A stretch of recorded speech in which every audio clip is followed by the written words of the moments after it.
এটা কি করছো?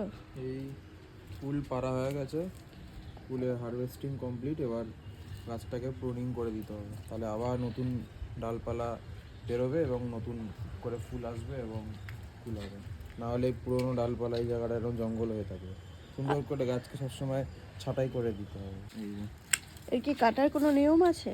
না, মোটামুটি ধরে নিজের মতন করে যতটা ছোট কাটা যায়। হ্যাঁ করতে চান হ্যাঁ, ততটাই ছোট মোটামুটি করবেন। বেশি হার্ড প্রুনিং না, মোটামুটি একটা লাইট প্রুনিং করে দেবে, আচ্ছা, যাতে গাছটা একটু হালকা হয়ে যায় এবং নতুন শাখা পোশাকা গজানোর জায়গাটা পাওয়া যায়।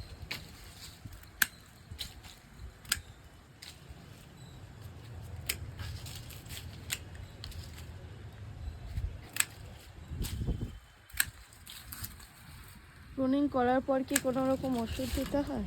না, এখন কিছু দিতে হবে না। আবার নতুন পাতা গজানো শুরু হলে আচ্ছা তখন খাবার দেওয়া হবে। এখন কোনো বেশি জলটা কম দিতে হবে, কারণ পাতা নেই, জলটা টানতে পারবে না, সেহেতু এখন জলটা কম। আচ্ছা, যে নতুন পাতা গজানো আবার যখন শুরু হয়ে যাবে তখন আবার আমি খাবারটা। এই হলো প্রুনিং হয়ে গেল। প্রুনিং হয়ে গেল, গাছটা কত হালকা লাগছে এবারে। হ্যাঁ, মনে হচ্ছে গাছটা মরে গেছে, কিন্তু মরেনি, গাছটা আবার নতুন করে পাতা ছাড়বে। বাহ।